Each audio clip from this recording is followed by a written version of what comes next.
mwedda bennize bakabukerera balangira babawa munda banne yagala amasanyu.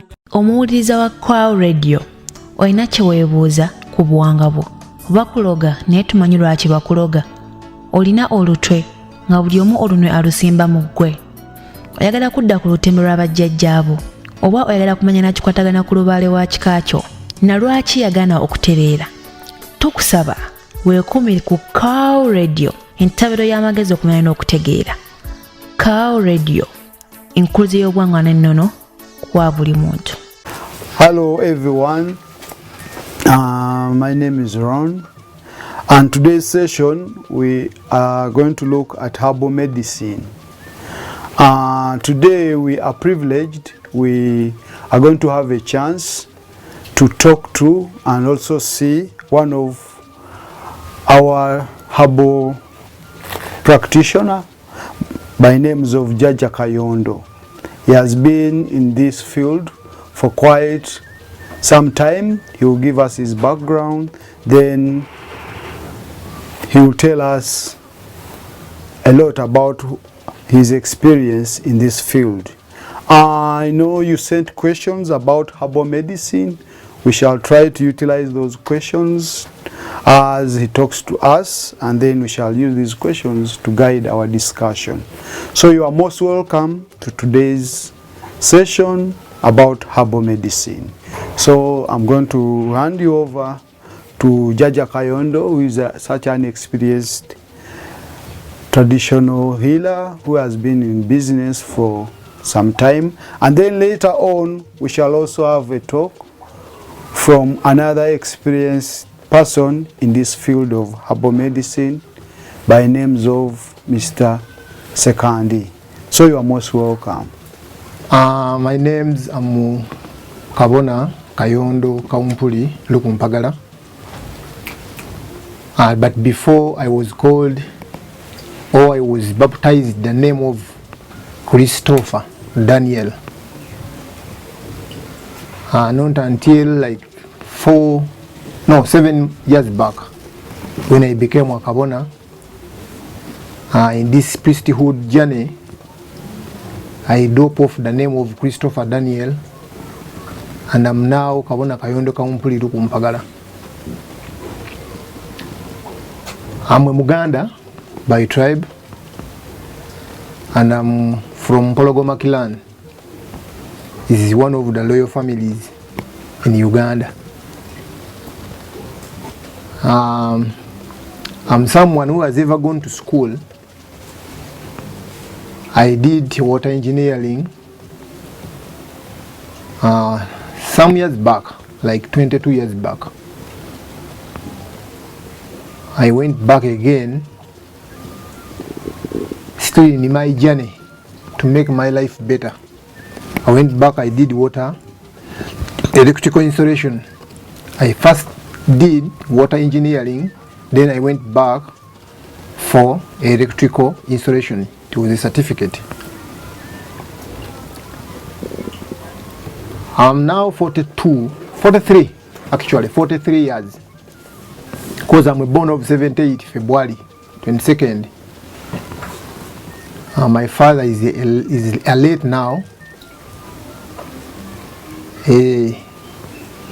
I became an orphan almost 30 years back because the disease my father left this world in 1990. In fact, I was in primary 4 by then. But my mom from the Fumbeki land, she's still living, live and kicking. My late dad was Kalema Stephen, and my mom is Naliwama Margaret. She's even an Adventist. I'm 70 day.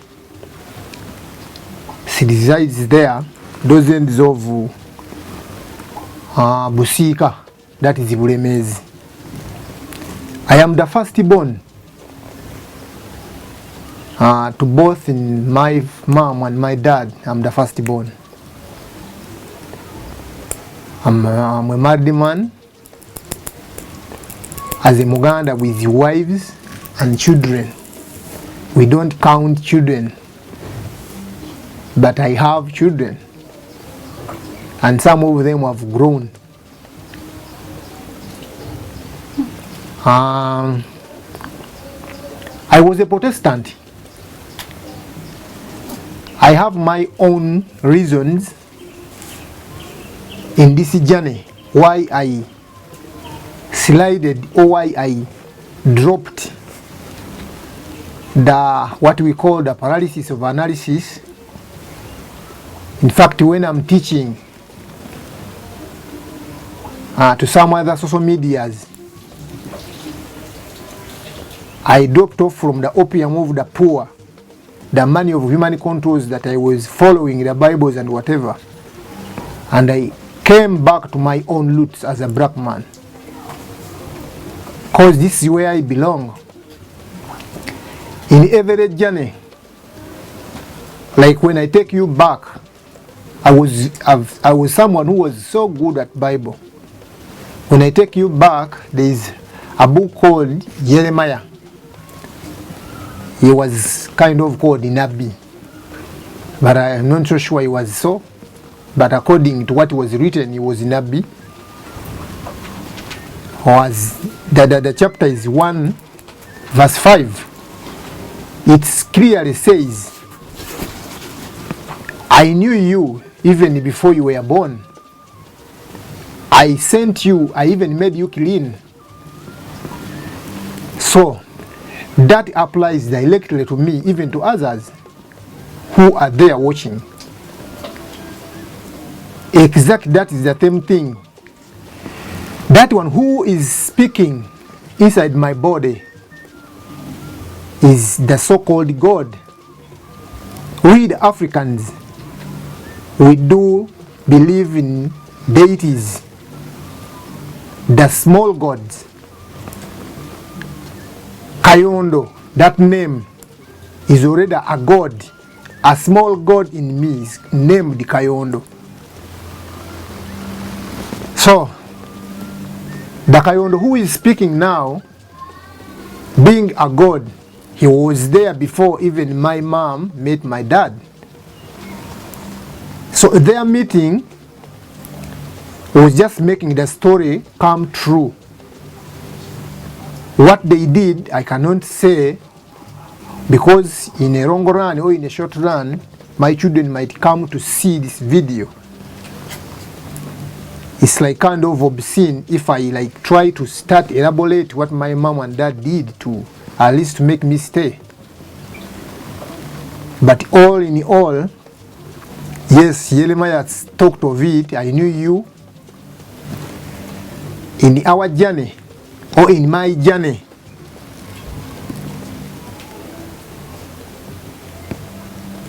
I'm the chosen one. Because if I was following Christianity, that kind of the dogma system, whereby you have to accept, just follow, don't even question. I dropped off from that, still to fulfill my calling. So, after following my true roots, I was ordained and became KABONA.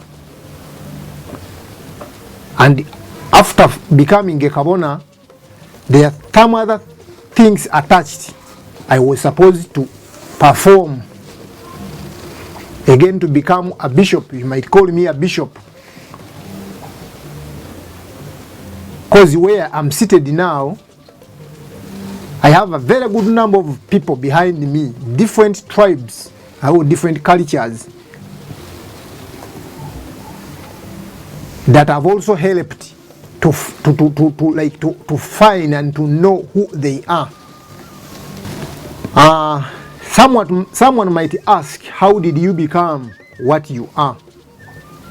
Is it not kind of pretense? In fact, we are facing challenges where we do our daily activities. People calling us names. That those guys are nothing. That one was even a staunch Christian. He just woke up one day and he became a pagan and he started even speaking in tongues. He changes the voices and whatever. But some other people, when you ask them if you believe I'm just changing the voices and whatever, how about the day that you saw me seated in a heap of fire? Was it also something fake? Do you think I faked it? So my journey to become what I am, a herbalist, a pan-Africanist, a staunch believer in our African custody, in African owning. I was working with United Nations. Because in my intro I told you I did water engineering and I was serving with United Nations. I was working as an IIC, International Individual Contractor. I was based in Sudan, but we used to travel some countries of Africa. Me, I was working on water treatment plants. We called them aloe plants. It was me, the black man, who would do the chlorination, water turbidity, oxidation of the lagoons and whatever.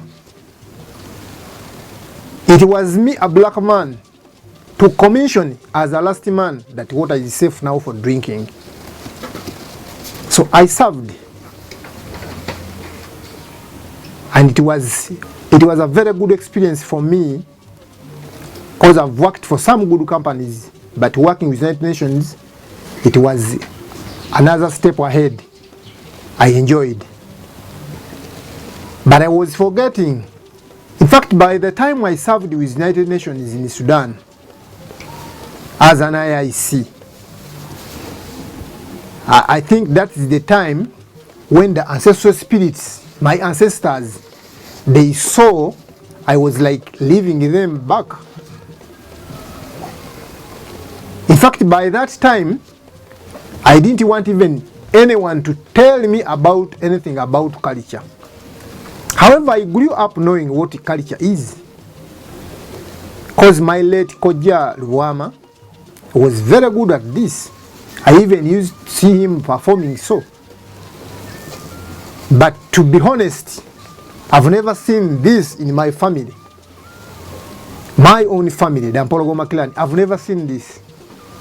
Not until I became like at 33 years. But I didn't even see a goat.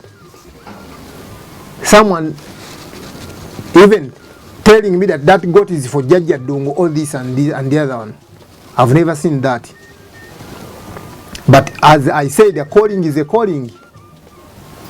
If you're called to perform a certain duty, appointment is greater than a rank. I was appointed purposely to come and serve. You guys out there, I know you know how much United Nations pays. You know how much you feel, like how you feel every Monday and Wednesday and Friday. You are ever on an helicopter, on a flight, going to Ethiopia, going there. Wherever United Nations had their bases, you go. At least you order to excavate, use the excavators, you lay pipes from the lake to where you do the sedimentation of the water treatment to aloe plants, you dose, you put the chlorine. Life was so good. By that time when I worked with United Nations, I was enjoying, in fact. In fact, the helicopter, if the time comes, because United Nations helicopters, they don't move at late, like in the evening, late evening. If you say the assignment is not yet done, the helicopter has it wait for you up to tomorrow. So that was me. Up to tomorrow, it has it wait. Those Russian guys, they wait until tomorrow, not until you say, now what I say for drinking, they take you back. where they picked you from your base. So that is how soft life like I was living in. But time came, I just woke up one day.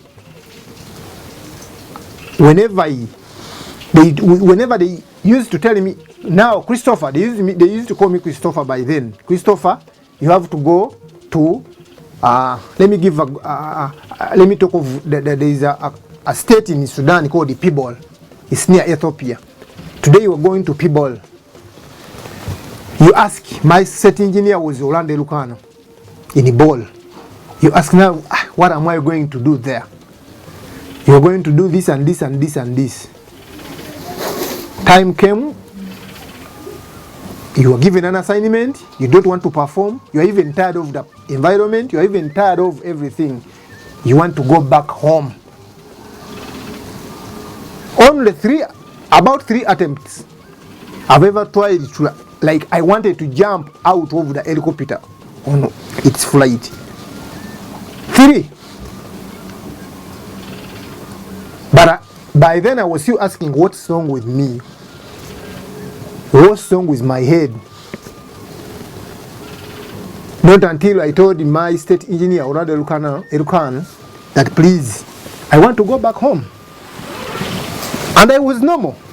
I was not feeling any pain that I have body pain.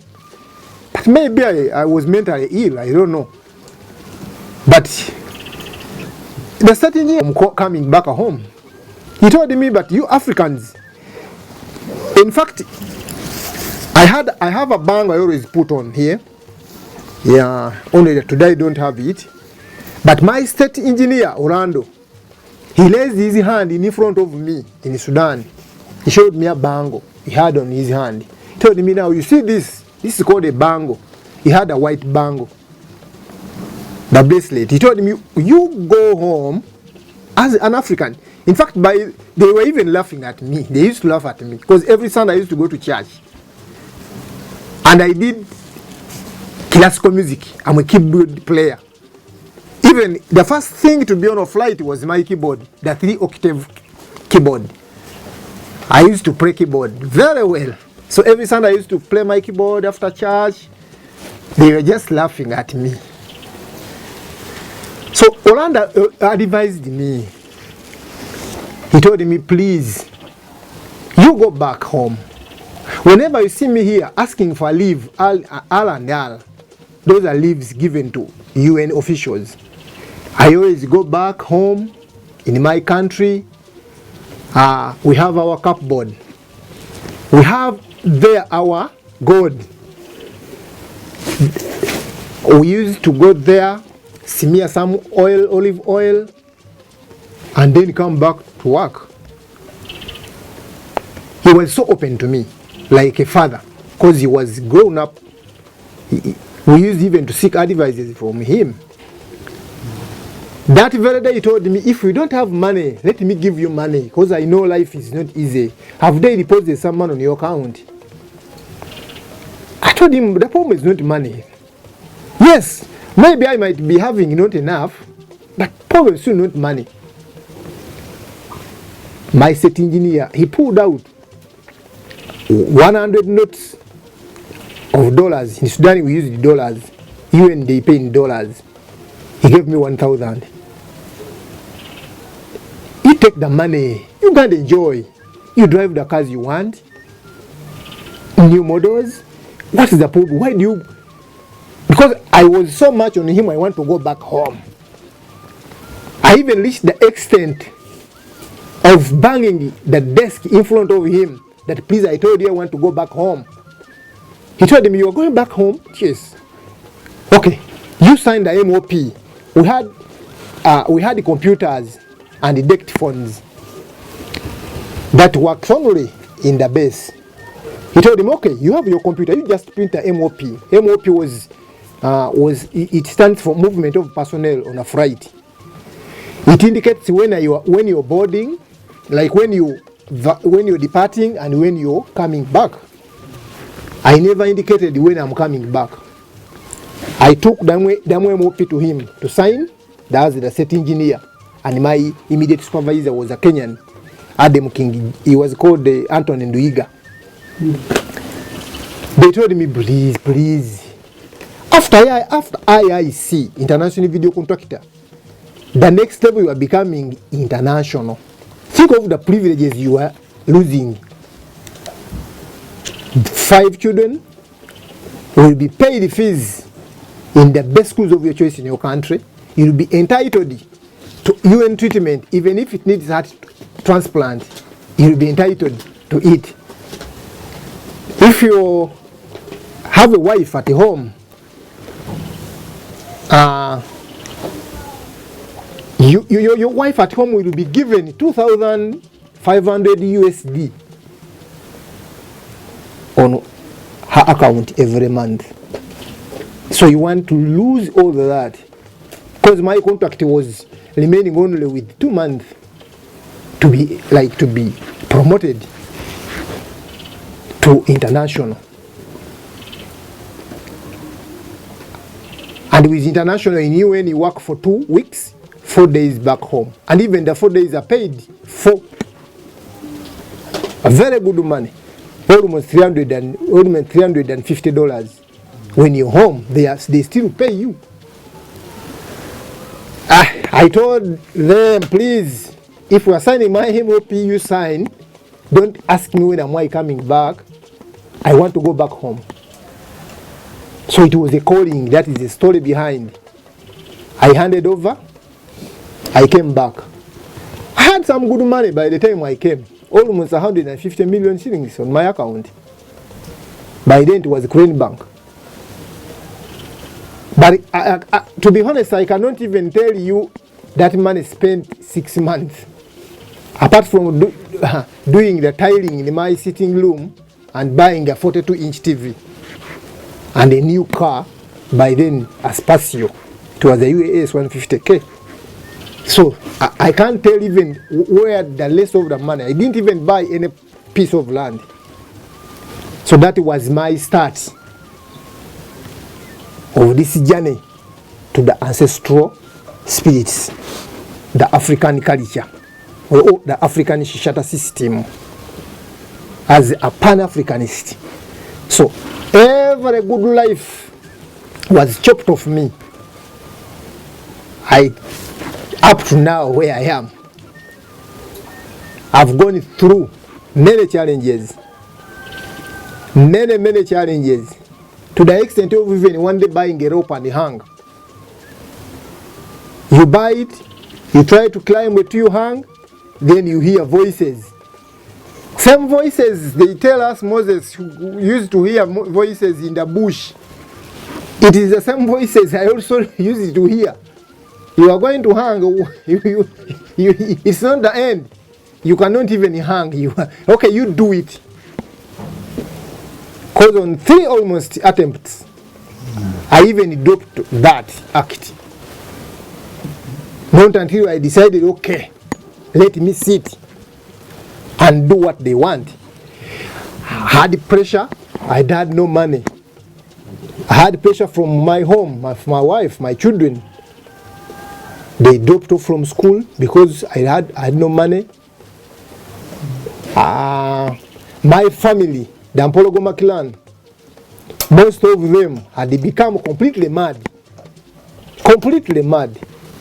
And the elders, what they only used to tell me, that please, you as their hair, if we do not accept to perform the culture activities that you are supposed to perform on their behalf, you will see all of them. You just sit and watch over. You will see all of them becoming mad and moving on the streets. So far, we had it 2. One was my singer. She's still alive. And the one is my Musei, the father. Not the biological, but my uncle is still also alive. So after sit, you get time, you sit, you relax. Like when you are alone, you flash back. I was this, I used to eat this. Now my children, in fact, they even demand a kilo of sugar. and it is not there. They even admire the thrown bread, which was not even there, because I had everything in my life that I needed. I decided to sit with my family, because this journey I didn't do it alone. I gathered my family as the leader, as their leader. I gathered them. We talked of this issue about the issue of Kusamira, the ancestral spirits. We decided, all of them, okay, let us start off the journey. Because we had, I've never seen even a shrine at in my family. Never in my life. But it was a very long journey. Where are we going to put them? We are born of Kireka. Kireka is a town. And we remained with a very small plot. It's not even easy to start off constructing the shrines there. So that is the story behind. We decided, we sat, but it was not again easy. After finding the cause, or the root cause that we have to do this and this and this for the rest of the family members and your children, at least to find life and peace. Again, when we started again, we suffered. Because the first place where we went, our money were eaten. We saw nothing. The second, the third, not until the fourth. That's where we saw signs of people possessing the ancestral spirits on them. And in fact, me, I was even out.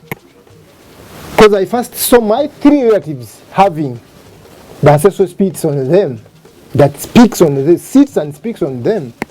But me, I was none of them. Not until again the 50th place where we went, that is where I was also possessed. And after becoming possessed, again they elected me to be their leader again. The leaders of my aunties, who are even who are the leaders of even my father. So it was through possession. So it was through possession that I became what I am now. And after, and it's not only that when you possess, you start off acting or working. No. There are again roots that you have to go through. Just look at a cake. It's not when you make a paste, the cake is ready. You make a paste, you make the dishes, again you make the oven, and again in the oven you add just the temperature. So when you only become possessed, and the next day you see it, you start even working on people. I always consider them. You have to go through what we call obtained preparations of different preparations. So after possession, you went through preparations. Yes. Training. Yes, exactly. Who trained you? He's there in a bingo.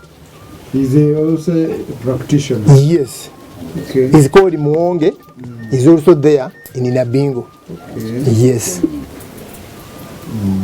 But for him, it's a spiritual training. Yes, too much. So there are two things. You can be a spiritual trainer, but not a herbal medicine trainer. Those are two things. You can even be, you can possess, like me where I'm seated now. If I possess, they bring you in front of the ancestral spirit. It will tell you what to go and use. Go, pick this herb and this and this and use. But for you who has been possessed, you cannot even know what he has been told to use. Okay. That is different. But you can be an herbalist. when you don't possess. It is very easy. Yeah, very, very easy. So maybe I can... But me, I'm an herbalist. But me, I'm an herbalist. As well, I possess. Okay. So, in herbal medicine, or you just get possessed and the spirits tell you? It's in two ways. One, I was trained by the ancestral spirits in the beginning. Two, I was also trained by the specialists in herbal medicine, human beings like you, like me. Like when you come, you ask me about this and this and this, what heals? I tell you, this has this, this has a this, this has a this. Okay. Like the so-called chifumufumu, there is a, what you call chifumufumu is a plant. It has a panadol. You have that pain, whatever, every time you just, it's a painkiller. You just use that and you read off the pain. So, how do you diagnose? I am sick, I come to you. How do you diagnose and you say now, Mukasa, this is the disease? Some people use this. It's also in two ways. You might come when you brought yourself. You brought yourself. You are not even. I say very sick that you cannot even speak. But when you can speak, you can even sit and chat. I ask you questions when you come to me, even before I become possessed. I first interact with you. What is your problem and why are you here? So it's you to tell me I'm here to see our ancestors, or I'm here to see you. Mainly, my problem is this. Then I diagnose for you. That okay, if you are having that, then you can use this and this. Like some friends of mine, like men, someone might come. I'm like having the ED. Is it erectile dysfunction? Or like when I'm having it, it doesn't even take 20 minutes, or it doesn't even take 5. As soon as I enter, I ejaculate. That one cannot even, it doesn't even need me to become possessed. I just tell you, okay, you can pick this and this and this and this. If I have, I just pick, give you, go boil and take. But even I tell you boil, take in these quantities, because there is an overdose. You might take much of it, and again you end up collapsing. You might take too much of it, you erect, and you don't go down. It is very easy. So there is also another one who might come, or who might you yourself bring. He cannot even talk, you talk to him. He cannot even sit, apart from just sleeping. Or you lay him down, her or her down.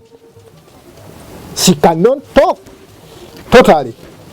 So that one, if I'm possessed, the first thing to do is another advantage to a herbalist. If you are possessed, the first thing to do is to call your ancestors, because this is the African treatment. How do you call them? I do blow my horn. Like? I do blow my horn like this one. Like so. So, and it has a principle. I open here, I put on this attire, I put on the back clothes, or the change, anything. Then I blow. If you put on that and blow, that means you are ready to become possessed. You are calling the ancestral powers to come. And after blowing that, you wait. You just sit and relax. and interact with those that are in front of you. It depends. I cannot tell you it takes like 1 minute, 5 minutes. No. But it depends on how fast is the ancestor, how near was the ancestral spirit you're calling. Yes. Okay. So when it comes, then it starts diagonizing the patient. Now, do you tell the muzukuru that I am seated on this body? This one is suffering from this and this and this. When the river is already eaten, he's only having 2 hours of survival. So the spirits. So this is most of the challenges that those who call themselves that they are possessed face. If someone dies in front of you, then people will start asking, what kind of your ancestors that didn't see that someone is, the heart is already gone. So when you went through preparations, someone is brought, the ancestral spirit will tell you, this one take away. This one you brought when it's late. This one no, this one the problem is this and this and this. We should start to work on him or her as soon as possible. Okay. And then life comes back. So we see a lot of items here like this here. What are they for? Represent a different spirit. Yeah. Every spear you see here, it has a spirit it represents. This one represents Dungu, the ancestral spirit, or our god. Dungu for hunters. This one is for Kawumpuli. Kawumpuli was a disease. Kawumpuli, you might say it was a disease, but the name comes from Chipumpuli. Kawumpuli was born like you. Kawumpuli was a son. He was born 2 times. Kawumpuli was born first by Naku and Chimera, the son of Kalemera, who went to Bunyoro. Because he was born handless, no hands, no feet, like he was slow.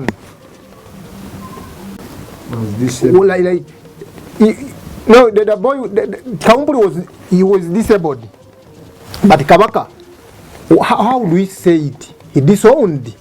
Is it 2 seconds to say disowned? Yeah, disowned.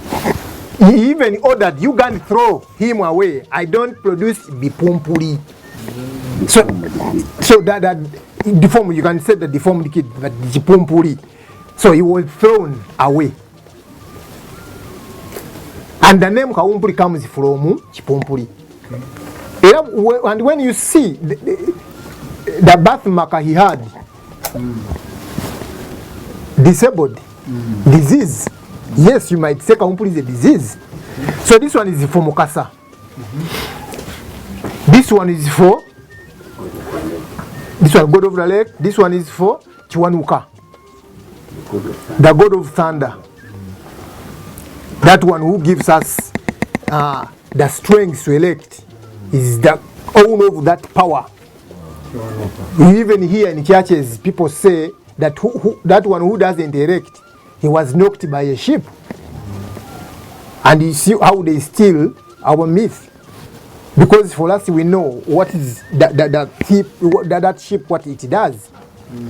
Even when someone does not elect, we do perform cultural activities. So this one is for Musoke, Rainbow. This one is for Muwanga. This one is for Kayikuzi. There is a story we have here in Baganda. Walumbe, Nambi, Chintu Kayikuzi. This one is his. Kayikuzi was a brother to Walumbe, Guru, Mokoka. Just because some of them were not talked about, but they were brothers. Okay. This one is Bulamu, Najja Kulera. Life. This one you might say so. This one is Irukwata. This one is Ajembe. This one to pick, to uproot, to like oba mugyemu. These two, they send this one to come and pick you. This one, this is a government already. So they send this one to consult all these people. Yes, and this one is Ndaula with the 9 spears. Ndaula, and he also possesses Ndaula. He possesses everyone. It has 9, and you have 9 holes on you. 6, 7, 8, and 9. You're a man, you're a woman, 9. That is Ndaula. Okay. And so, it's here. So when you are treating people, you consult all these spirits. Yeah, but the major one is Kaumpuli. This one? Yes. What about the drums? Kaumpuli is Katikiro. What about these drums? What are they for? The drums. The drums. The drums, what are they? Due. So we use them when you have cultural functions. Like rituals. Cultural functions. Mainly when we are preparing another set of the priests. Calling the spirit. Like you, when you come today here, the other question you asked, how do you diagnose I'm sick? They might bring you here when you are even breathless. But on you reaching here, and after Kawumpuli, or any nearby spirit that comes and gives instructions that this one is not sick, but this one is their ancestral spirit that it is disturbing him or her. You bring out the drums. You are in a coma, we bring out the drums, we start. You might even see the one who has been helpless for 3 days. Waking up, 6, 7, 8, and 9. You're a man, you're a woman, 9. That is Ndaula. Okay. And so, it's here. So when you are treating people, you consult all these spirits. Yeah, but the major one is Kaumpuli. This one? Yes. What about the drums? Kaumpuli is Katikiro.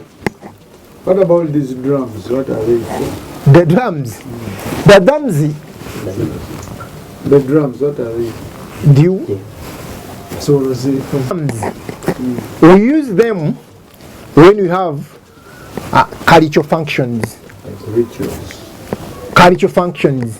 Mainly when we are preparing another set of the priests. Calling the spirit. Like you, when you come today here, the other question you asked, how do you diagnose I'm sick? They might bring you here when you are even breathless. But on you reaching here, and after Kawumpuli, or any nearby spirit that comes and gives instructions that this one is not sick, but this one is their ancestral spirit that it is disturbing him or her. You bring out the drums. You are in a coma, we bring out the drums, we start. You might even see the one who has been helpless for 3 days. Waking up, start dancing. This is a drum, the small one. In music, like our culture music, we have drums and it is a set. There is a small one. These small ones we normally use sticks. We call it Namunjoroba, Nankasa. We have the bigger, the second one is called, this is a drum, the small one. In music, like our culture music, we have drums and it is a set. There is a small one. These small ones we normally use sticks. We call it Namunjoroba, Nankasa. We have the bigger, the second one is called, like I said, in music, we have, this is called Nankasa, the small drum. We normally use this or beat this with sticks. There is another one. They beat with one hand. It's called Empuni. We have a rongo drum in Galabi. The other one. And we have a bigger one. A bigger drum. Maybe let me have one, the big drum. At least I pray half of the song. This is the big drum. Whenever we bring it out, we expect dancing. In fact, even the question you asked, how do you diagnose? Someone might come, becomes possessed, and his ancestral spirit asks for the drum.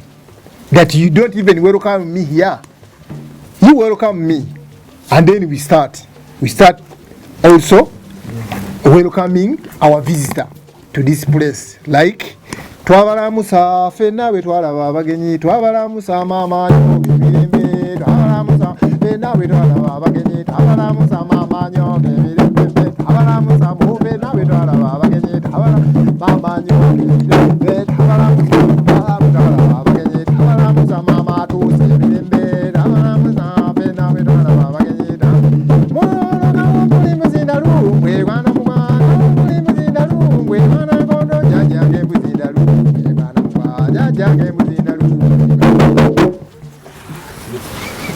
So that is how we do. It might come and asks for a song. Play for me one. Me, I've just played randomly, but a spirit might ask for a certain song that it might be a djembe like Lubowa, and asks, okay, you pray for me, Lubowa mbuzi nume. Ti Lubowa mbuzi nume, Lubowa mbuzi kutanya wosulo kutanya, jajange ndi kuwe mbuzi kutanya. So it depends on what spirit has come. Okay. If it's Nabuzana, you again also pray for Nabuzana. Because if it's Nabuzana, you cannot pray for Lubowa. You cannot pray for Kawumpuli. If it's for Nabuzana, then you also pray for you sing for Nabuzana.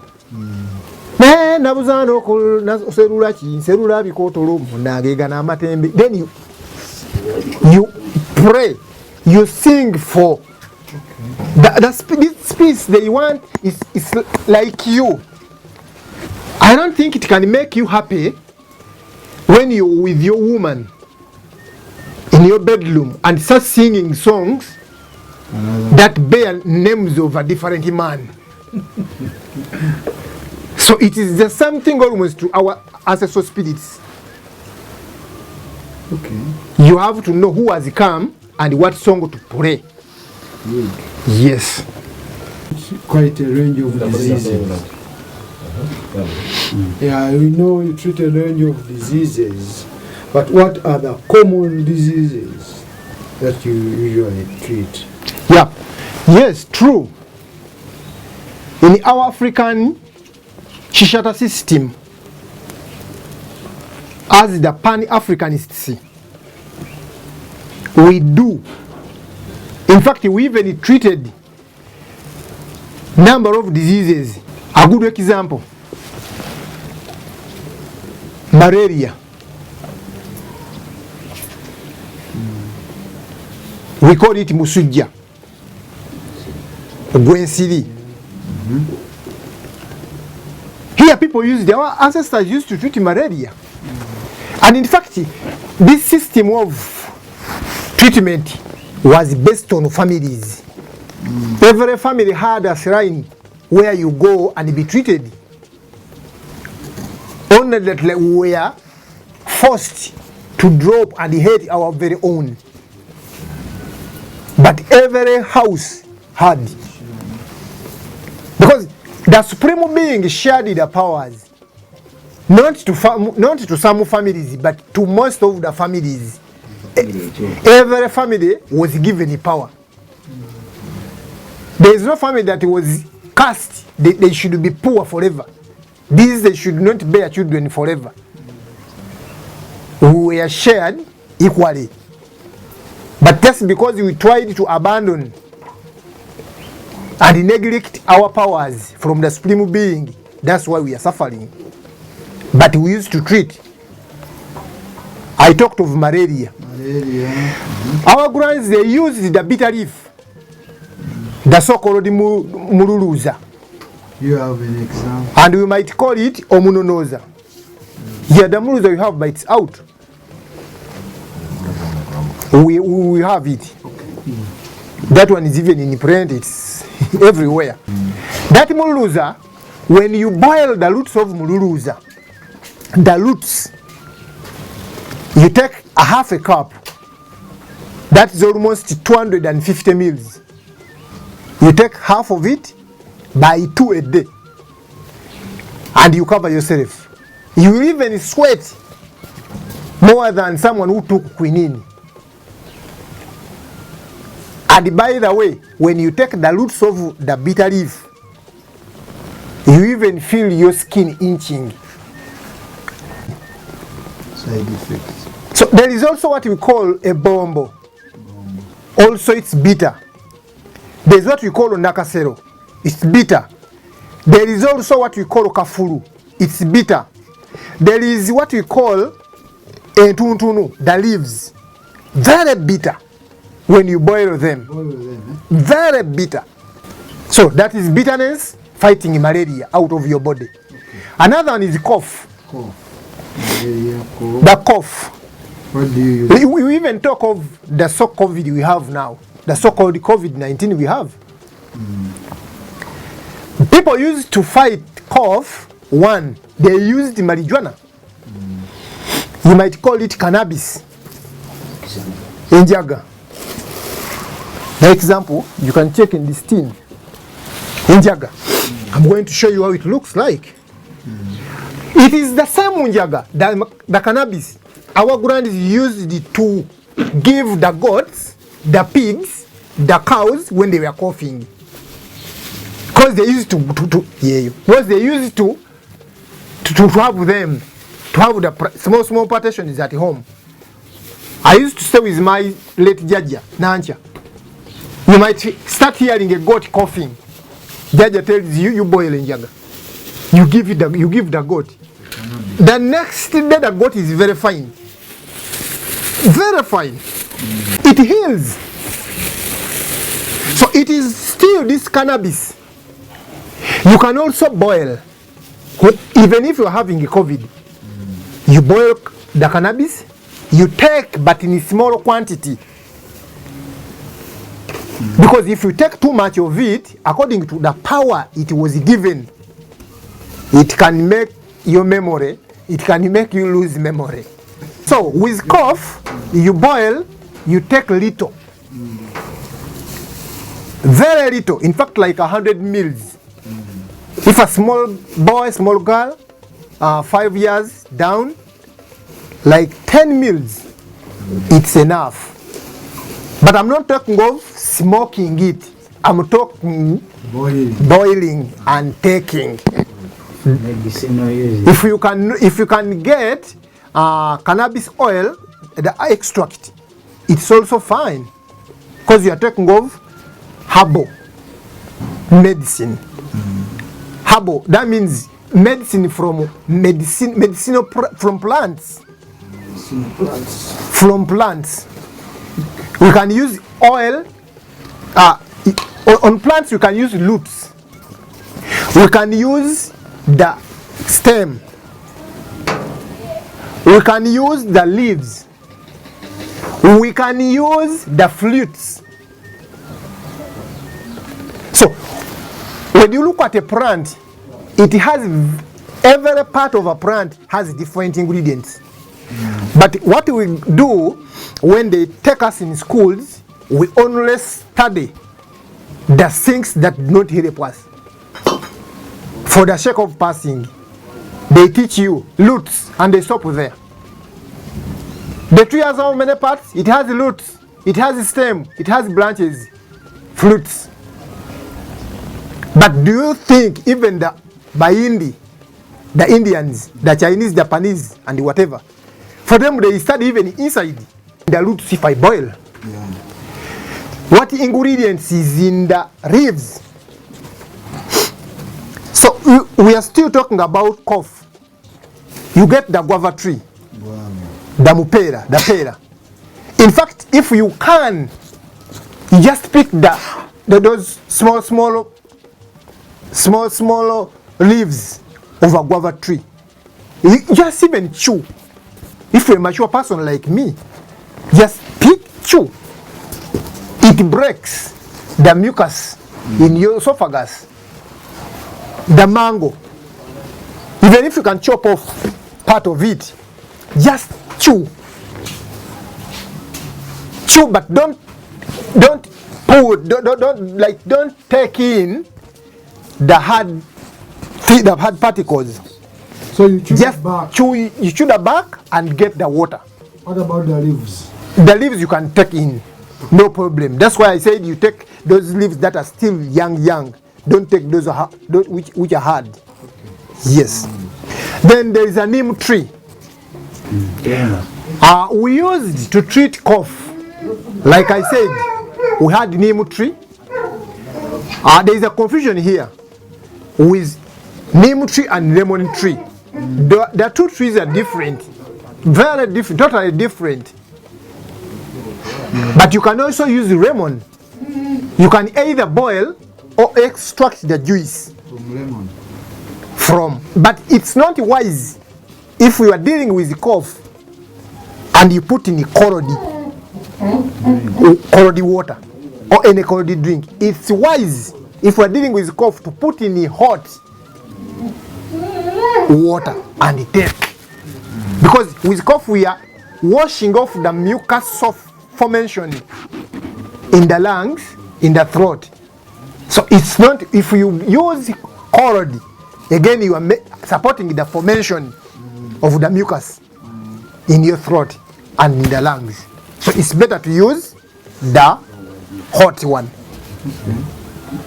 You can also steam if you're having cough and flu. You can put those ones in the saucepan, first boil like for 30 minutes. After like 30 minutes, then you cover yourself. You cover yourself, like steaming, that's steam bathing. You can do the steam bathing. Yeah, and you have to also take a note when you are doing the steaming. If you are asthmatic, it's not advisable. If you were to do, you spend a little time, because the more time you spend, you might suffocate. It's better you cover yourself like 5 minutes. If you feel you cannot breathe anymore, then you uncover yourself. You inhale the fresh air, then you go back. That's how our grands lived for so long. They could collect all the green, and in fact, you can even also take, as long as you don't sweat in it, you can take part of it. You take that decoction, you drink. Okay. Yes, it's wise. Okay. And it's health wise. You can use. So we have talked of cough. Then there is headache. Because we are talking of the common diseases. With the headache, you can use what we call, is it called the spear whatever? It's fumu. No, spear grass is different. You can use, it's called a fumu. You don't boil. You just use it low as it is. Just crush in your hands, or you have a blender you can put there, or you have a mortar.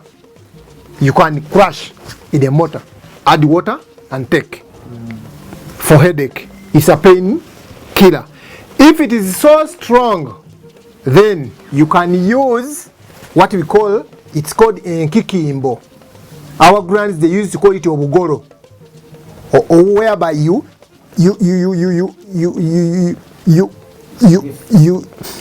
I don't know how even to inhale. Is it to inhale? Yeah, it's in powder. It's sniff. You put in your thumb and you sniff the powder form of nkikimbo.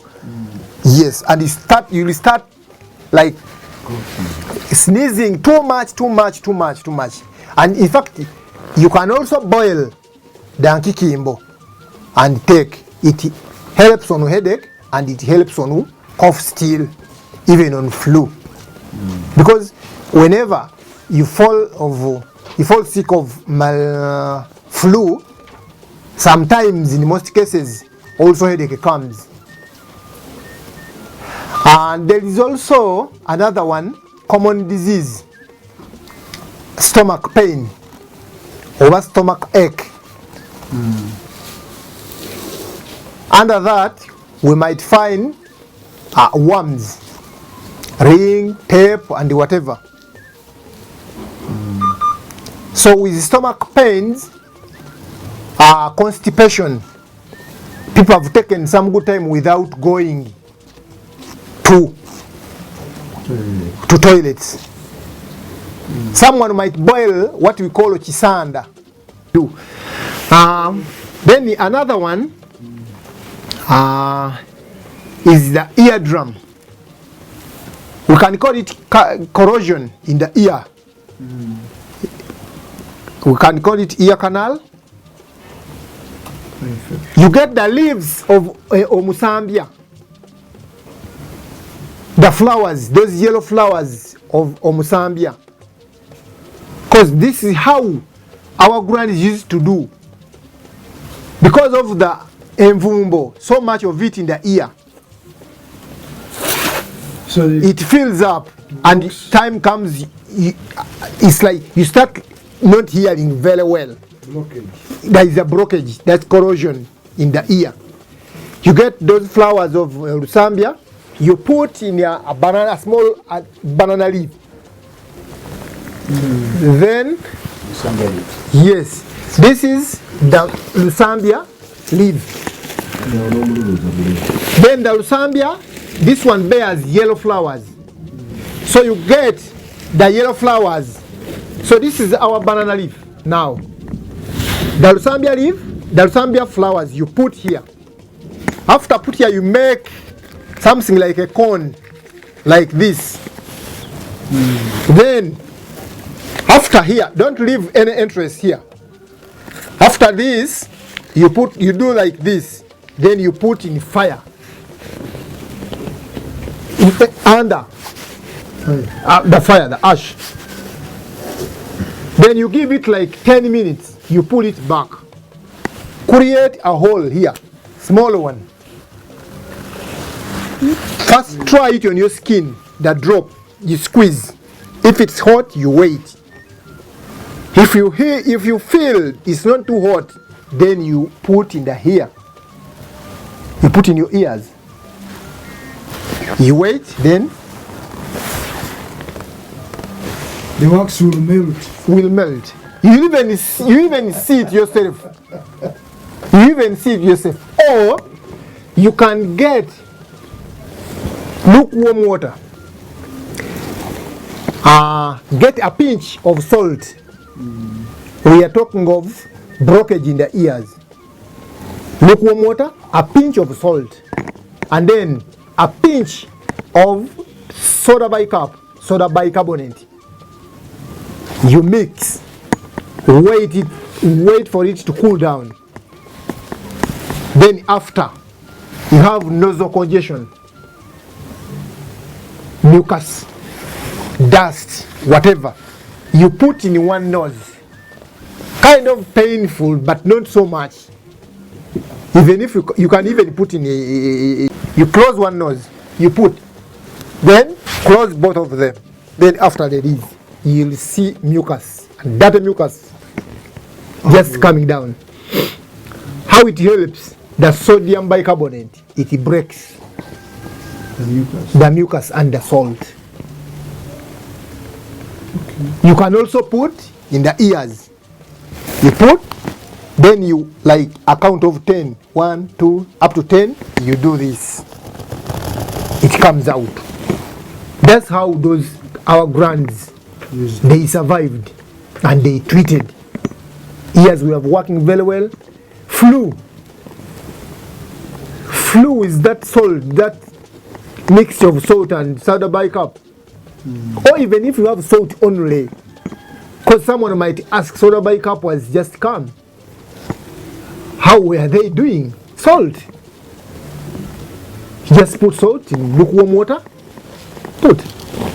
Even how can you take years without even washing your mouth with lukewarm water with salt? It is even wounds. Just boil the water. Yes. Rabies with infections. Lukewarm water. Shower. It heals. Okay. Simple things that we have in our homes. In our environment. Yes. Do you see pregnant mother? Yes, we do. We do. They come. For antenatal? They come for antenatal. What do you give them? And we also do immunization.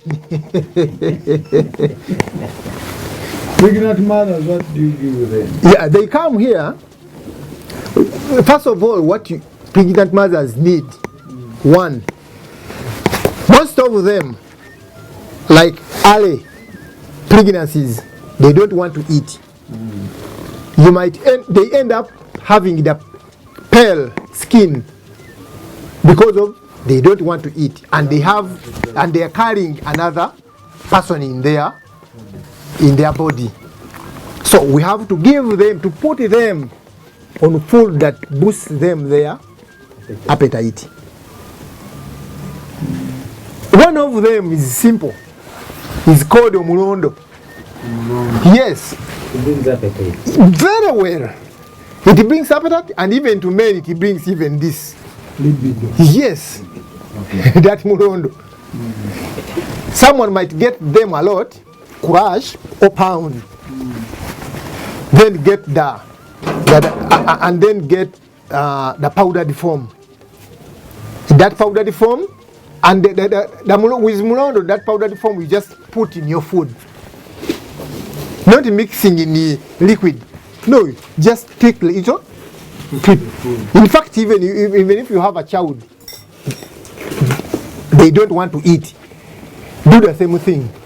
Hey, they will eat. You pound and dry. You pound and dry and keep. Okay. So it is one of the common things in pregnant women. The persistency.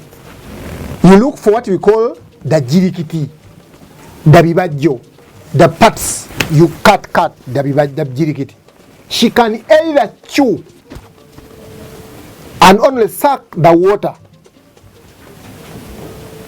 and or can boil. You can either boil the bibajo of the jirikiti if you are vomiting too much. Yes. Okay. So it is one of the things that disturb the pregnant mothers. And in fact, even after birth, we still work on them. Some tend to breed unstoppable. They overbreed. So we use kamunye. You go, you pick kamunye, you boil, she drinks, and she even squeezes when it's not very hot. She squeezes gently when like she lay down on her back and someone squeezes. Yes. You tell her to lie down on her back, you get that kamunye again, that one, or the banana leaves of the cooked food. And you squeeze, and then you see blood. In fact, even if blood had started making clots, it takes kamunye, the boiled, she comes out, the blood comes out. If she lost a lot of blood, then she has to cook the leaves of avocado. Yes, to replace the lost blood, the leaves of avocado.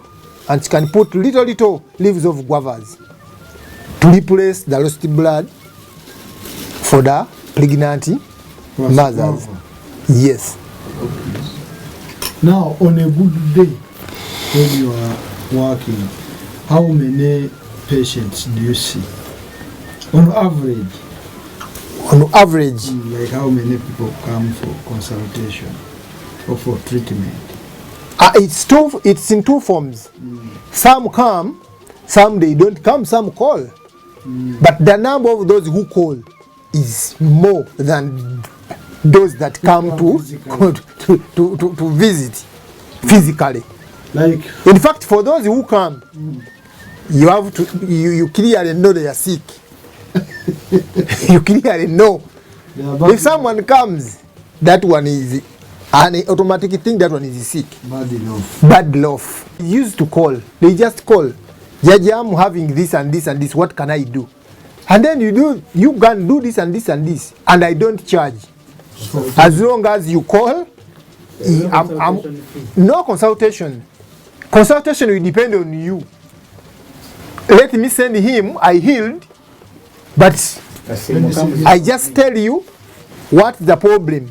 I've taken time without going to toilet. I've taken time, I'm a girl without going to peas. I've taken time without... These ovarian cysts, ladies are suffering because of the pills and whatever. Our grands treated them. They could tell you, go and buy this and this and this. They burst, you pass out the blood without even being operated. So these ones who come, they have to pay. Yeah, those ones who come here, they have to pay. For example, you come here. You asked the number that I usually get. As of me, here I sit only 3 times a week. Tuesday, Thursday, and Saturdays only. So other days I go to fields. I go and do my professional work. The plumbing and electrical. So like I told you, those who call are more than those who come or visit physically. But on average, those who come physically a day, not more than 20, they come. Those 3 days a week, I told you. But I find challenges sometimes. Even the days that I'm supposed to go and do my field work, you might wake up when there are already people waiting for you. And you cannot even leave them because you are ordained to come and serve. You cannot just leave them and go. Someone like last slept in pain comes, you cannot just say, I'm going to leave. No, don't ever come here. You have to attend. That is the professional ethics. You have to attend before going to your own work. So those who call a day, or those who use social media like Facebook Messenger and WhatsApp or YouTube, those ones a day, for sure I pick more than 100 calls. For sure I pick more than 100 calls. Busy man. Those ones are very many. Because like now what you go through, this lockdown thing, someone cannot come, we have intercontinental district, whatever, someone cannot come. They just call. Lockdown. Yes. Okay. But remember, when you are treating or when you are diagnosing on your phone, no payment. Apart from someone who will say, let me send him something. I took his time. Do you see HIV/AIDS patients? Yes, they do come, but I don't attend them. But what I don't treat and heal, Okay. but I give boosters. That? Yes, that boosts. You can eat this and this and this. And also counseling is a key. To every disease, not only HIV, to every disease, counseling is a key. Because most Africans don't die of a disease, but they die of anxiety.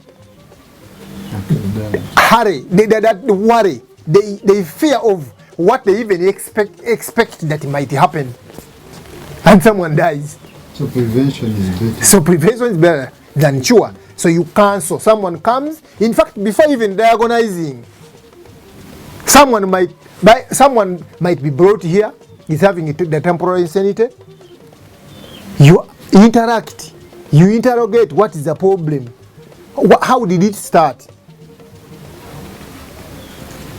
On observing the patient, the start was even just a smaller thing that triggered his anxiety and it became to phobia. Yes. So do you refer some of your patients? Yeah, we do. To Western medicine? We do. Right from our great ancestors, they used the two. Like I told you, to become what I am, there are preparations that you go through. So we don't train you. Today I am a trainer of the herbalists and people who are possessed. I train. When I train you, I don't tell you that you go and heal whatever that crosses your face. No. There are things that you are going to handle and things that you are not going to handle. Today you are not you are not a traditional midwife, a Mulirwa. And then you start again performing so. You might end up killing a mother and a baby. Because you are not trained for that. So when someone comes with the issue that I have to produce from here, you refer. Your referral will help you and guide you. In fact, we even protect you from the outcome, the bad outcomes. Today you might be lucky, someone comes and delivers here. And even the placenta comes out successfully. But what if next time you fail? It's not your professional. So they come for antenatal, you can give the herbs? You give them. If you know someone who is in a traditional midwife, you tell them. Traditional birth attendant. In fact, we even tell them to go and do the scanning in the hospital. In the hospital. But for ours it's different. Because those babies in the stomach, some of them, the umbilical cord is around their neck. But for us, we remove. We remove without operation. Yes. Someone, the baby is now in 8 months, but the baby is across the stomach, has not turned down. Across, or the baby wants to a woman. That one we give herb, and the baby comes to normal. My baby doesn't pray. It's now 4 days. I don't feel the baby praying. I don't feel it praying. We give you herb. You even see it praying there. There and then you leave when you see the babies playing. Someone has given only one birth to one child and has taken almost 10 years without conceiving. We give medicine. Go and do this and this. Someone has been giving only one sex, female, or male only. Someone says, please, I want to at least also let me get one girl, or let me get one boy. We give. We do family planning. We use the umbilical cord. It's very wise to keep it. The umbilical cord. We give. There is what we call orusiti. It has those small things, some small seeds that we used to put on dolls. It's one seed. A woman takes one seed. You take 2 years without conceiving. That's family planning. One seed of orusiti. Those seeds that you used to put on dolls. One like this. You take 2 years without conceiving. That's family planning. That's family planning. That's how our great judges lived without these common side effects with Western medicine. So we have lived with the herbal medicine since time immemorial, or it has a time it started? The Western medicine? Herbal. Oh, since the creation began.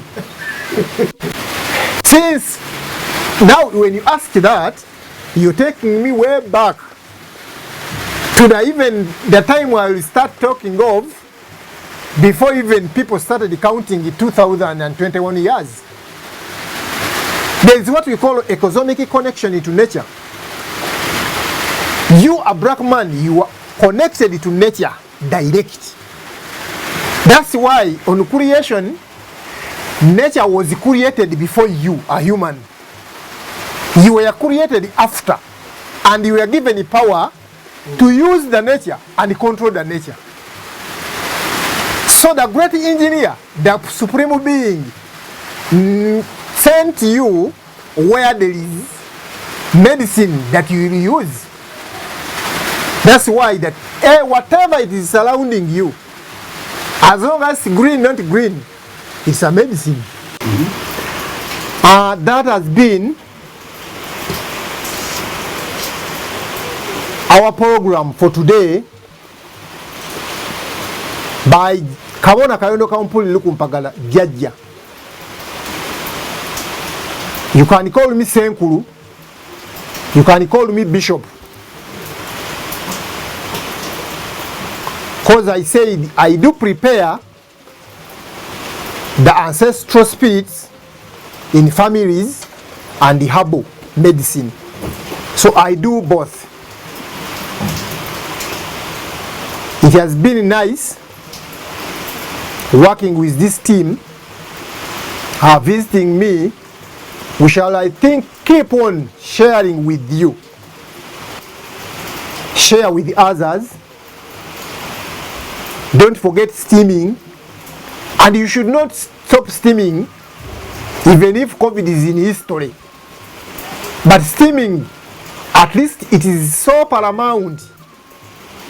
At least twice a week in every family. Herbal is life. Herbal is real. Because even those Western medicine that you are learning after to purchase day by day, they extract from herbal, most of them. And they add other things that may be that our bodies do not fit. And we end up again falling sick. Today you treat, long run, treating another thing. There are so many things that we have not talked about today. I'm very sure next time we shall continue from there. I have social media platforms where you can visit me. I have a YouTube channel. You can go subscribe. Kawu TV is my YouTube page. Kawu is KAWU TV, no space. Kawu TV is there. My image will welcome you. I have a radio. You go to Google Play Store. You download my app. It's called Kawu Radio. Still KAWURADIO, Kawu Radio. No space. Google Play Store. We are working on those people with Mac and iPhone. Like I was saying, I have Kawu Radio. Go to Google Play Store. We are working on Apple or iPhone team also to have their app downloaded on their smartphones. I have a Facebook page, also Kawu TV. I have also a page on Facebook. It's called Senkuru. That is too much of spirituality. Senkuru KABONA KAYONDO Kampuli LUKUMPAGALA. If you want to learn or know more about African spirituality, then visit that page. It's there. I also have Manyebiroto n'amakulu gaabyo, the dream interpreters and or interpretation. It's also a page. And to end this all for today, I'm a book writer. I wrote 2 books so far. The first book is Enkuluze Bwangwa Nennono. Manya Wabulira, it has 330 pages. It costs 30k. I wrote another one. I might call it the most selling. It's called Ekyama KY'ENSI n'Obulamu, The Secret of the Life and the World. It has 740 pages. It costs 70,000. So far, those are the books I have in stock, and I'm selling them. Thank you so much. Thank you for following, and thank you for watching us. Senkulu Kabona Kayondo Kampulu Lukumpagala Jajja. Concerning herbal medicine, as I told you, we've had a chance to talk to Jaja Kayondo, which has been so great. Now we are having another wonderful privilege to have an interview and a talk from another experienced person in herbal medicine, and that is Jaja Sekandi, and he will tell you more about himself. Then he will be answering most of our questions. So, Jaja Sekandi, you are most welcome. Yes, thank you very much, my brothers. You're very much welcome. I'm Sekandi. I'm Sajja Tagere Lwanzalo. I'm a Ugandan, a Muganda by tribe. I belong to the Elephant, the Enjovo clan. I'm 40 years. I'm soon making 40 in September. And I'm the spokesperson of the African indigenous religion in Uganda, a group that combines all the traditionalists and herbal practitioners in the country. So you are very much welcome. I'm glad to have the chance to speak to you. I will be very brief in the interest of time, as brief as a miniskirt. Very short but tall enough to cover the subject matter. Yeah. So our first question, maybe you can tell us, what is a herb? All right, what is a herb? Herb, anything that grows naturally.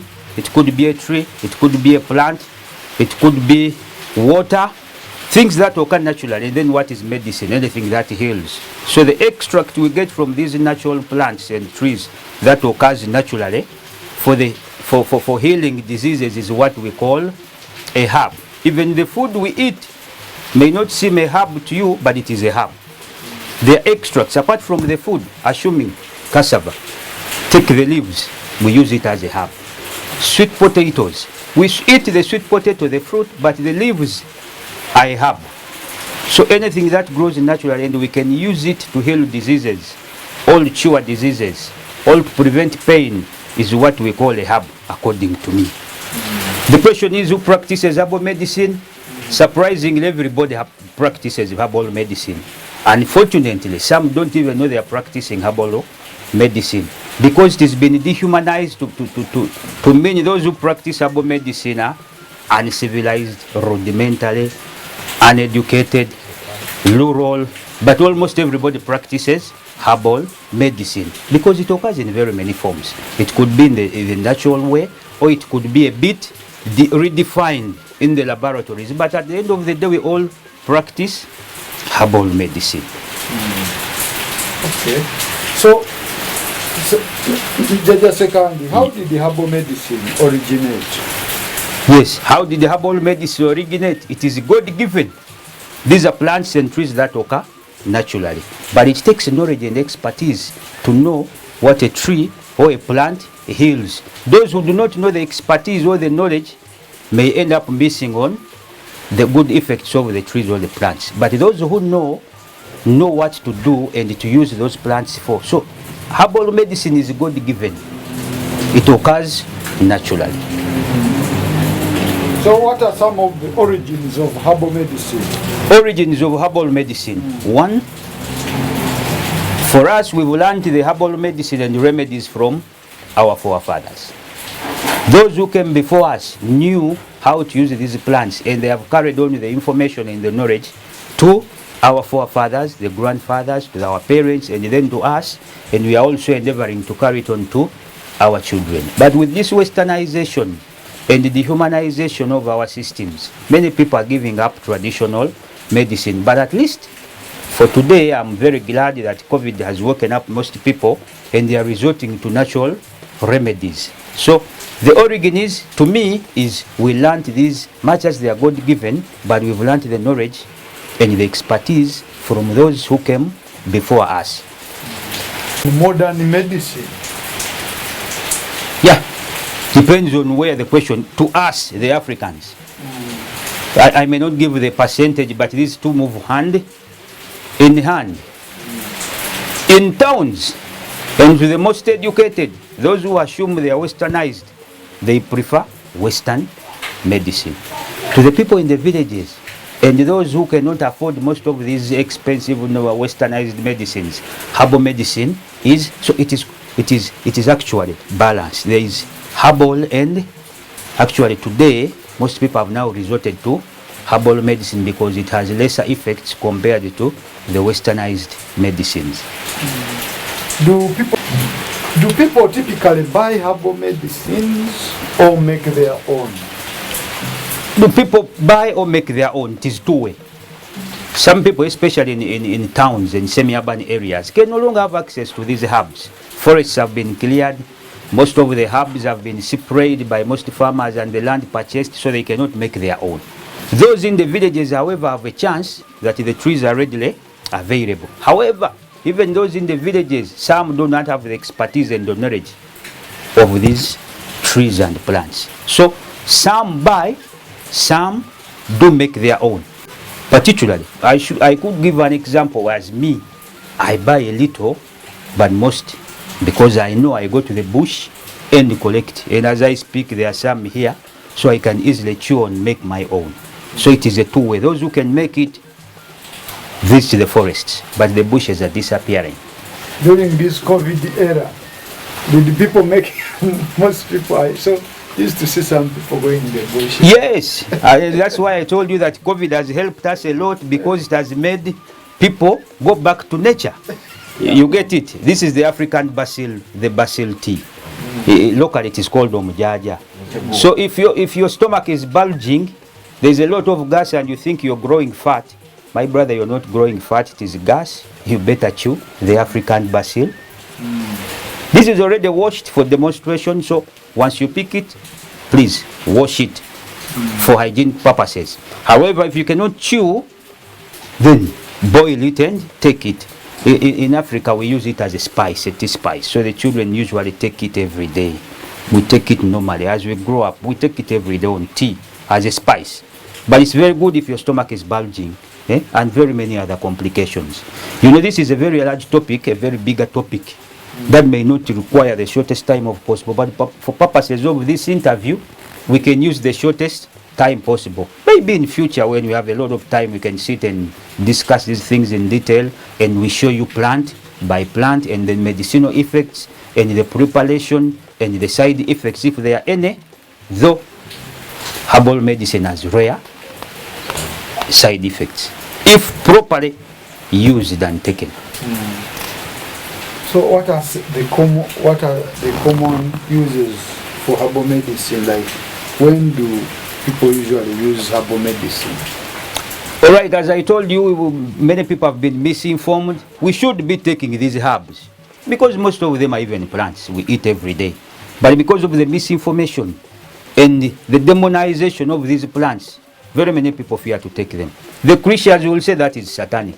Oh, shame upon them.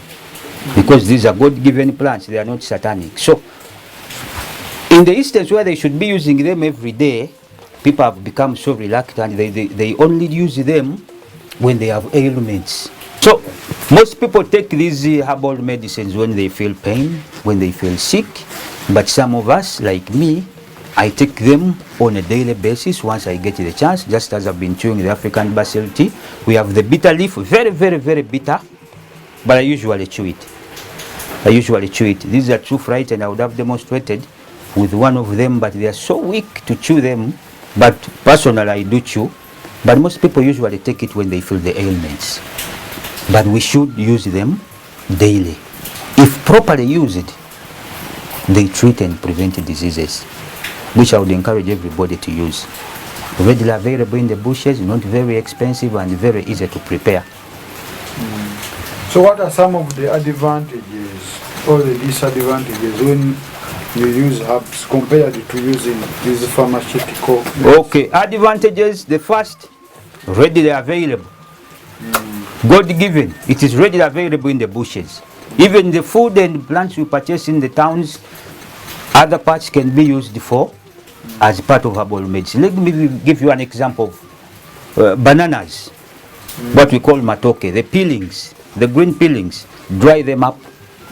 When they are dry, burn them, then the ash, pour a little water and filter. That water that comes out of the sieve is very, very effective on ulcers. But we usually tend to throw away the peels or give them to animals. So one, it is readily available, it is cheaper, very easy to prepare. But the disadvantages, if not well used, because most people are misinformed, they assume that it does not have side effects or overdose. But herbal medicine does have side effects. If overused, it is very dangerous, especially to the liver. So it should be used in minimal doses. Then the Western medicine is very expensive. Very expensive, my brother. It is found in pharmacies and the hospitals, mainly in the drug shops, which are not even available in villages. Most villages do not have pharmacies and hospitals. So Western medicine is quite very expensive. We do not know the effects. This is food we have been eating every day, so we know once you overuse it, this is the side effect. But if I use fancida, I do not know. And most of these writings are in English, of which most of our local people cannot know the language. So the advantage is herbal medicine is readily available and cheaper compared to Western medicines, and the effects are less compared to the Western medicines. Side effects. Throughout Uganda, let's look at the prevalence. Do all parts of Uganda practice herbal medicine? Yeah, I would say all parts of Uganda practice. It is on an individual basis where most people will say we do not practice, especially those who have gone to school and feel they have Western education, those who feel they are especially the Pentecostal believers who assume that herbal medicine is satanic. But all communities, all tribes in Uganda do practice herbal medicine, and they have different plants for different diseases and ailments. So herbal medicine in general is common? Exactly. It is even a booming business. There are very many natural... Blended in our culture. Exactly. We cannot do away with natural medicine because we are natural ourselves, and we cannot do away with nature. God give them. How many different places is herbal medicine practiced? For example, like we have places where you say maybe I go to KAYONDO, I go here to receive herbal medicine. Yes, there are specific places. However, besides the specific places, anybody who knows about natural medicine can go to the bush and collect natural medicine. However, there are people who are well trained and those who have been gifted spiritually to know the treatment using natural medicine. So there are specific places. You can go to these traditional healers and practitioners. There are people who have been trained. There are even Western educated doctors now who are turning to herbal medicine as an alternative means of treatment. So it is readily available. There are very many places, well-specified places and pharmacies that sell traditional medicine. And of recent, it has been incorporated into hospitals and modern pharmacies. You can easily access herbal medicine.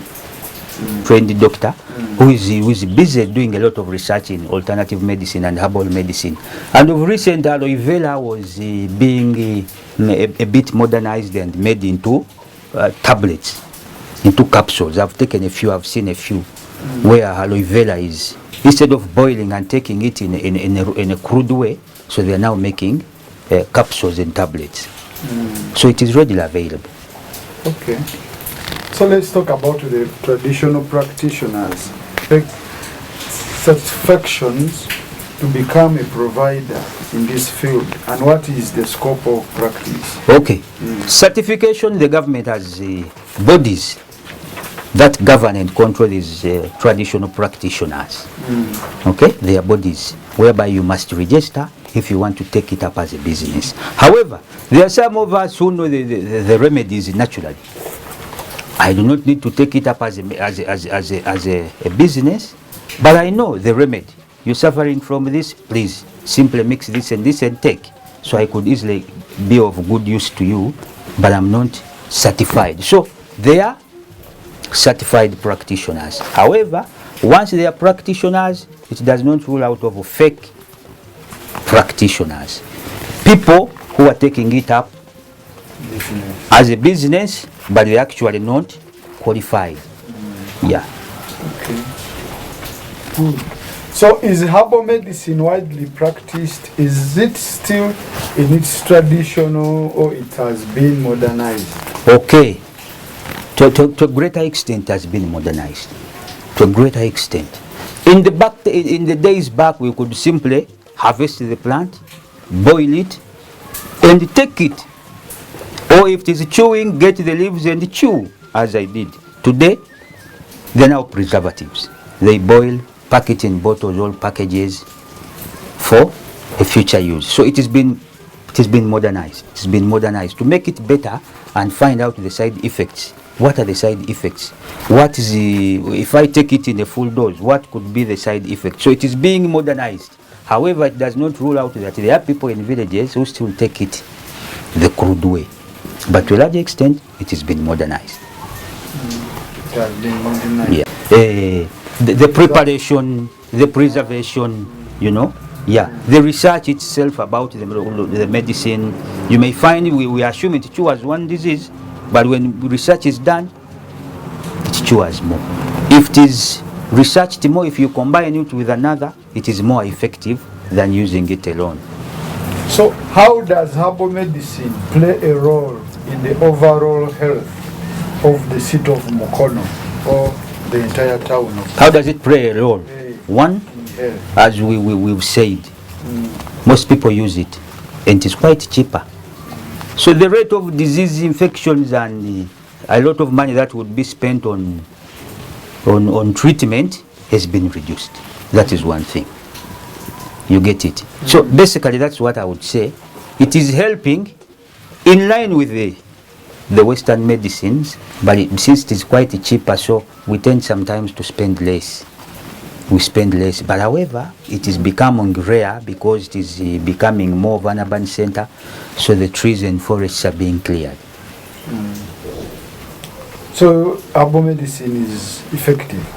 What can you say about that? Yes, herbal medicine, if well used properly, if well used.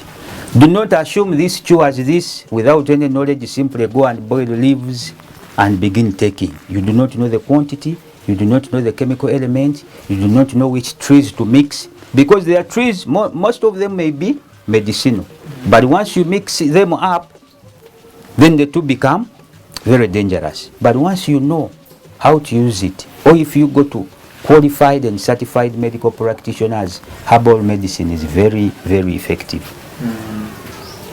Okay, so let's look. We said before, the general public, you know, the way we are taught. We've been told that once you get Western education, you must live the old ways of your forefathers because they depict you are rudimentary, you are backward, you are uneducated. So that was the trend. Most of the educated people and those in towns felt that dealing with herbal medicine was barbaric. Unfortunately, the trend is changing. Even the educated are resorting to herbal medicine. There is a lot of fake Western medicines on the market. And every day they tell us, you know, the disease has changed its strain. But this herbal medicine does not change. So, as we speak today, people are again coming back to appreciate herbal medicine, unlike in the past. And that is why I thank COVID. You know, problems come with advantages. It is a very big disturbance, but at least it has reminded people that we must deal with nature. Okay. So, what has helped to bridge the gap between the traditional practices, our herbal medicine, and the Western medicine that helps the community in general? Okay, the information. The government has put in a lot of effort, at least to certify most of these traditional practitioners. And what else has bridged the gap? The effectiveness of this herbal medicine. People thought it does not cure what, but once they try it and it is very effective, then they assume that we should go back this way. So government is trying. Social media platforms, most of these herbal practitioners are on social media. They do teach the people over radios and TVs, so people are coming to appreciate the knowledge. Most of those who are against herbal medicine are not against it because they have any problems, but because they do not have the information. But once they have the information, then they are turning back to their herbal medicine. Is there a way traditional medicine differs from Western medicine? Yes. Maybe you can give us how they differ and how do I may not know the difference because I'm not a chemical expert, but in terms of appearance, these are our natural plants we boil and drink. The Western medicine is mainly in form of tablets and capsules. It is processed, factory made, a lot of chemical reactions that take place which I may not know, but these things are natural. For example, this is the bitter leaf. This is the bitter leaf. I do not need to go to a chemical laboratory to extract the ingredients I need. I may not take it, for now I'm not ready for the bitterness, much as I usually take it, but I will take it raw. If I cannot chew it, then I'm just going to boil and drink. If it is Western medicine, they are going to do a lot of research, a lot of extractions, a lot of time studying the plant, the side effects, which is not the case with. So I think that is the difference. To me, that could be the difference. So we want to see the overview of herbal medicine. Its origin, you told us. Yes. How is it produced? Produced. And how it is used and how effective it is. Produced, it grows naturally as you see it. How is it processed? We either boil, we either chew. Sometimes we take it in powder form and put on hot water. There are other trees where we do not take the leaves or we do not boil, but we simply get the leaves and the bark, put them on a fire, then steam. That steam which comes out of the leaves has the healing effect. Just as eucalyptus. Eucalyptus has been used of recent, especially dealing with respiratory issues, especially COVID. Simply boil the leaves. Once they are steaming, then cover up and steam yourself. I planted a few eucalyptus trees because it is raining and we are a bit far away from where we are. I could have shown you some eucalyptus trees around the home. I even have the Prunus africanus.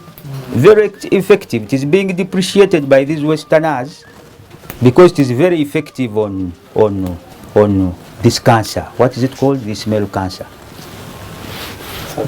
No, it is not. No. Prostate. Very, very effective. It is being depreciated, but I have a few trees. They are growing up. This is mululuza, the bitter leaf. Very effective on malaria. Very. Tree roots exactly. You know, the plant, the leaf is medicinal. The stem is medicinal.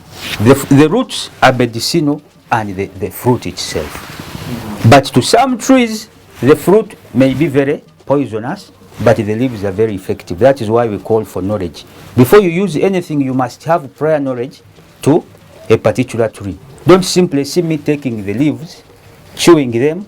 Tomorrow you find the fruit and you take, and the leaves could be very effective. But most of the plants, the leaves are good, the fruit, the stem, and the roots. Thank you so much. Any closing remark? Yeah, thank you very much for the opportunity. You know, once you have the opportunity to let people learn, you must always give out information. It takes time.